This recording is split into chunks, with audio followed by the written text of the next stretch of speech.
Assalamualaikum warahmatullahi wabarakatuh ya. Alhamdulillah kita lanjut untuk pemahar berikutnya, yaitu klien nomor 3317 yang Mbak Wira ulangi. Klien nomor 3317 di sini ada terawangan badan. Nah, untuk terawangan badan akan kita bagi menjadi 4. Yang pertama kita bicara energi dulu. Energi seseorang secara garis besar dapat dibagi menjadi 3. Yang pertama yaitu orang-orang dengan energi yang rendah. Siapa itu? Yaitu mereka yang sedang sakit ya, baik medis maupun non medis. Ini penting untuk diketahui. Kenapa? Karena 2022 ini banyak orang sering merasa kena guna-guna, merasa kena santet, merasa kena pelet, merasa kena kiriman gaib, merasa ketempelan, merasa diikuti jin negatif, dan seterusnya dan seterusnya. Yang pada akibatnya keyakinan-keyakinan atau merasa yang salah ini, meskipun dia sebenarnya tidak terkena gangguan gaib, akhirnya ngimbas ke fisiknya, ngimbas ke tubuhnya. Ya, karena merasa terkena santet, akhirnya tubuhnya beneran sakit. Kemudian ketika sakit ini dicek secara medis, tidak akan ditemukan penyebabnya. Ya jelas tidak akan ditemukan, karena memang penyebabnya adalah gangguan psikologis, gangguan keyakinan yang salah, yakin merasa dirinya kena serangan gaib. Padahal tidak. Nah ini bahaya. Apalagi kalau jatuh ke tangan oknum-oknum yang kurang bertanggung jawab, dibilang kena santet dan sebagainya, akhirnya diperas. Nah, ini yang bahaya, itu yang seperti itu. Nah itulah kenapa di sini Mbak Wira melakukan pengecekan ya, supaya Anda tahu gitu bahwa ada nggak sih gangguan yang sifatnya negatif pada diri Anda. Nah di sini untuk klien nomor 3317 ya, ini ada klien dari Malaysia ya, 3317 ini. Menurut Mbak Wira, meskipun energi tubuhnya itu kuat, ya meskipun energi tubuhnya kuat tapi tidak tinggi, tapi kuat saja. Ketika kita melihat energi tubuh seorang itu kuat saja, maka kita bisa tahu bahwa dirinya itu sedang dalam kondisi baik, tidak terkena gangguan gaib. Kenapa? Karena apabila seseorang itu terkena gangguan gaib, tubuhnya itu akan terasa ya, energinya itu ketika dirasakan itu rendah atau tidak stabil. Nah di sini kuat. Kalau kuat itu sudah menyangkal ya, menyangkal asumsi pertama bahwa dirinya ada gangguan magic pada tubuhnya, kan seperti itu. Yang kedua yaitu orang-orang yang energinya tinggi. Nah ini juga penting dibahas ya, juga penting untuk dikupas. Kenapa? Karena 2022 banyak orang merasa punya kodam macan putih, merasa dirinya diikuti kodam dewa-dewa, merasa keturunan raja-raja, merasa tirakatnya udah hebat, merasa tirakatnya udah wah luar biasa ya, sehingga kemudian dia merasa dirinya sebagai orang yang di atas rata-rata. Ini juga perlu untuk Mbak Wira bahas. Kenapa? Karena Mbak Wira punya standar sendiri. Mbak Wira telah menjumpai banyak praktisi supranatural di dunia ini ya, di Indonesia pada khususnya, luar negeri beberapa, Malaysia, Singapura, Afrika, Australia, kemudian Texas ya, Meksiko juga pernah, kemudian Brunei pernah.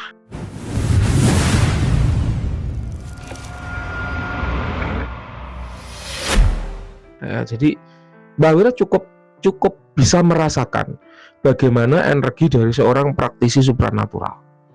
Nah, oleh karenanya, kemudian Mbak Wira punya standar. Oh, kalau praktisi itu ketika dirasakan energi tubuhnya, kalau tidak padat, gitu ya, meluap-luap, kalau tidak begitu lebih tinggi bila dibanding dengan manusia normal pada umumnya. Nah, di sini untuk klien nomor 3317, kalau Mbak Wira rasakan energi tubuhnya memang kuat, tapi belum masuk kategori tinggi. Ya, belum. Kuatnya energi yang ada pada tubuh klien nomor 3317 dikarenakan memang semangatnya yang tinggi. Ya, cakra solar plexusnya aktif, root chakra atau cakra dasarnya aktif. Dan ini yang membuat energi tubuhnya itu menjadi tinggi, ya, menjadi kuat, menjadi kuat. Tapi belum setinggi apabila disebut dengan praktisi supranatural. Ya, kalau orang yang ngaku-ngaku praktisi ya banyak, ya, yang ngaku-ngaku praktisi ya banyak. Mbak Wira pernah menjumpai seorang klien di Malang, ya, Jawa Timur, mengaku praktisi, punya lapak dan sebagainya. Ketika Mbak Wira cek energi tubuhnya, walah ternyata biasa. Ya, yang seperti itu banyak. Ya, artis juga ada. Ya, artis mengaku bergelar praktisi supranatural, kemudian ketika Mbak Wira cek, ya, oh ternyata ya biasa saja. Tapi ya nggak apa-apa. Itu kan klaim, ya, klaim itu tidak apa-apa. Ya suka-suka dia ngeklaim. Yang penting Mbak Wira cukup tahu, oh ternyata orang yang mengaku praktisi pun belum tentu energi tubuhnya tinggi. Ya mungkin dia menjadi praktisi karena ada perewangannya, mungkin dia menjadi praktisi karena ada ilmu leluhurnya atau kodam leluhurnya, ya itu terserah, ya itu sudah berbeda kasus ya. Tapi apabila memang seseorang yang mumpuni secara energi, ketika dirasakan pasti beda, tekanannya itu beda, ya, daya intimidatifnya itu beda. Ya, Mbak Wira dulu ketika pertama kali bertemu dengan guru Mbak Wira juga tidak menyangka kalau dia seorang praktisi, karena pakaiannya metal sekali, biasa saja, ya nggak ada bau dukunnya sama sekali, rambutnya cepak, pakai topi dibalik, pakai kaos ketat begitu, kemudian pakai jaket kulit, bener-bener nggak ada tampang dukun sama sekali. Tapi ketika dirasakan, energinya itu benar-benar intimidatif. Jadi kita tuh bisa dingkluk, segan gitu di depan beliau. Masih muda orangnya, ternyata mempraktisi supranatural yang mumpuni. Kayak gitu. Ya jadi itulah ya, energi itu tidak bisa menipu. Ya kalau misalnya ngeklaim praktisi boleh-boleh aja. Tapi Mbak Wira punya standar sendiri. Apabila standar tubuh seorang itu tinggi, maka akan Mbak Wira, oh ini tinggi nih, ini udah pantas nih disebut sebagai praktisi supernatural dan seterusnya. Nah, untuk klien nomor 3317 belum tinggi. Memang kuat tapi belum tinggi. Yang ketiga yaitu orang dengan energi yang biasa. Ya, standar manusia normal pada umumnya. Itu kalau Mbak Wira skalakan dari 1 sampai 100, nanti sebelum video Anda akan Mbak Wira upload sebuah video yang menjelaskan tentang skala itu dapatnya dari mana. Ya sudah, itu adalah Mbak Wira berusaha mengkuantitatifkan kualitatif. Ya, itu penjelasannya sudah ada di video sebelumnya, nanti tolong ditonton ya. Nah, kalau Mbak Wira skalakan dari 1 sampai 100, misal yang rendah itu di bawah 60, yang tinggi itu di atas 80, maka Anda kira-kira 76. Memang kuat, ya mendekati tinggi tapi belum masuk kategori tinggi. Nah, itulah yang ada pada diri Anda ya. Energi ini murni berasal dari energi diri Anda sendiri, tanpa faktor ya, tanpa pengaruh dari faktor-faktor gaib apapun. Yang kedua, kita bicara aura ya. Aura adalah manifestasi dari energi. Jadi saat energi itu ya bermanifestasi, bervibrasi, membentuk warna, maka warna itu yang kemudian kita sebut dengan aura. Jadi satu-satunya cara untuk melihat energi ya dengan warnanya, dari warnanya.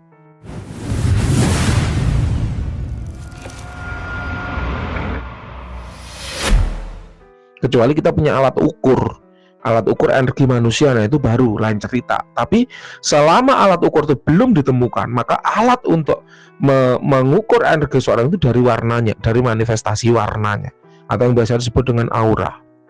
Sebetulnya aura ini bukanlah sesuatu yang wah ya. Orang bisa kok belajar melihat aura, cari aja bukunya ya. Cara melihat aura itu ada, itu diajarkan, dan itu cukup mudah sebetulnya. Cuman kalau melihat aura dari foto lah, itu yang perlu jam terbang. Yang Mbak Wira sendiri udah 7 tahun buka praktek terawangan, itulah kenapa terawangan Mbak Wira akurat kayak gitu. Kita kembali, untuk aura Anda dominan adalah merah cerah ya. Mbak Wira suka aura merahnya, itu adalah merah yang muncul dari semangat, bukan dari karakter yang sulit. Ya, memang orang-orang dengan aura merah adalah orang-orang yang memiliki semangat yang tinggi, daya juangnya tinggi, prinsipnya kuat, berpendirian teguh, pantang menyerah, dan tidak mudah putus asa. Ya, sebagaimana karakter dari anak muda. Ya, memang darah muda itu ya harus begitu gitu. Kalau ada anak muda yang loyo, ya, wah ini ya, dia nggak menjiwai banget menjadi anak muda. Anak muda harus semangat, karena anak muda itu adalah agent of change. Ya, generasi perubah itu adalah anak-anak muda. Anda, untuk diri Anda memang auranya merah, semangatnya tinggi, daya juangnya tinggi, dan itu adalah satu hal yang positif ya. Anda kalau bekerja semangatnya tinggi ya, tidak mudah lelah, tidak mudah capek. Kemudian aura yang cerah ini juga ditunjang oleh karakter Anda yang positif. Anda memiliki karakter yang positif. Itulah kenapa Mbak Wira tidak ada masukan sama sekali pada diri Anda, karena semua yang Mbak Wira lihat sejauh ini sudah positif. Meskipun orang-orang dengan aura merah punya kelemahan. Ya, kelemahannya apa? Karena daya juangnya yang tinggi, semangat yang tinggi, seringkali jadi terkesan terburu-buru. Tapi nggak apa-apa, it's okay. Itu positif. Orang dengan aura merah punya pendirian teguh, punya prinsip yang kuat. Oleh karenanya seringkali jadi susah untuk dinasihati. Tapi nggak apa-apa, it's okay. Itulah anak muda gitu loh. Ketika nanti Anda udah senja, nggak akan seperti itu lagi. Tapi karena Anda masih muda, ya memang harus begitu. Gitu kalau menurut Mbak Wira ya. Kemudian yang ketiga ya, untuk ada tidak yang negatif di badan, baru tidak menemukan ya ada yang negatif di badan Anda, karena memang aura Anda kuat ya, aura Anda tebal. Itulah yang kemudian menjadi barrier alami atau proteksi alami yang melindungi diri Anda dari energi negatif ataupun jin negatif yang ingin menempel, tertangkis secara otomatis. Kemudian untuk cakra-cakra tubuh yang aktif, Mbak Wira melihat ada solar plexus dan root cakra yang aktif ya. Itu menandakan bahwa Anda memiliki stok stamina dan energi yang tinggi, yang melimpah. Anda juga orang yang jarang sakit. Ya, itu menurut Mbak Wira. Nanti benar apa salah silakan Anda klarifikasi ke Mbak Wira. Yang terakhir yaitu keberadaan khodam badan. Sebelum kita bicara khodam badan, Mbak Wira punya dua aturan. Aturan yang pertama yaitu Mbak Wira hanya membaca khodam yang benar-benar di badan atau inside your body. Kalau nggak inside your body, hanya sekilas saja. Ini juga berlaku ya, tadi sebelum Anda, Mbak Wira juga melakukan terawangan kepada seseorang yang khodamnya itu tidak inside, ya tidak inside her body, ya hanya di luar atau mengikut atau menempel saja. Ya khodam seperti ini ya dibaca sekilas karena memang ini terawangan badan. Jadi khodam yang dibaca adalah yang benar-benar khodam badan ya. Kemudian yang kedua, jangan minta Mbak Wira untuk bertanggung jawab atas omongan praktisi lain. Seperti, oh ada praktisi lain yang mengatakan Anda punya khodam macan misalnya. Kalau kok Mbak Wira baca, Mbak Wira lihat tidak ada khodam macannya ya. Jangan minta Mbak Wira untuk bertanggung jawab seperti, Mbah kok katanya praktisi A saya punya khodam macan, apa benar? Ya kebenarannya tanyakan pada praktisi yang ngomong itu tadi gitu ya. Kalau menurut Mbak Wira nggak ada ya berarti nggak ada ya, karena oknum ya, oknum banyak praktisi ya, oknum ya, meskipun oknum tapi banyak gitu loh.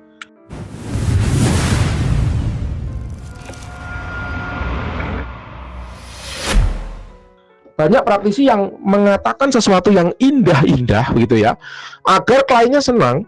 Sehingga kalau senang harapannya terus pesan kembali. Nah itu yang Mbak Wira nggak suka. Mbak Wira selalu mengatakan apa adanya.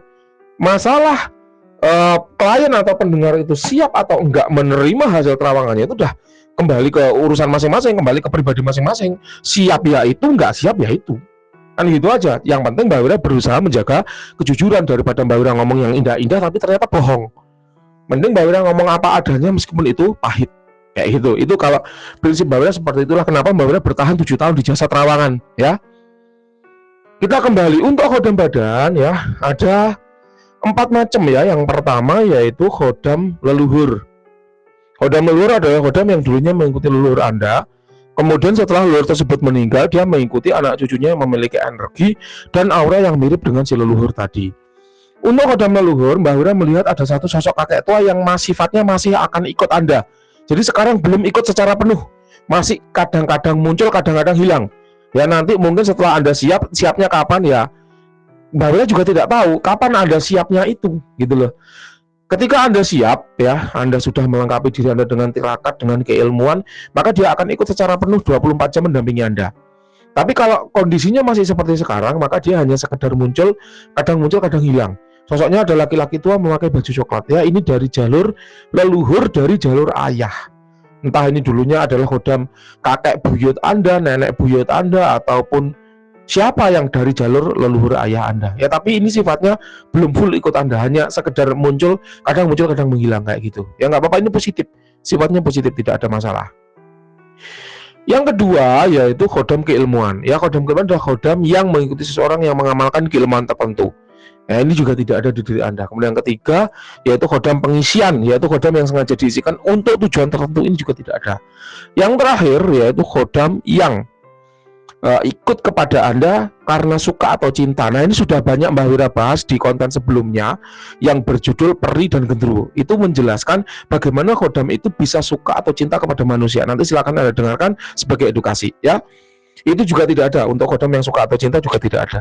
Demikian untuk hasil terawangan diri Anda. Silakan kalau ada yang kurang jelas boleh ditanyakan. Ya terima kasih, selamat pagi.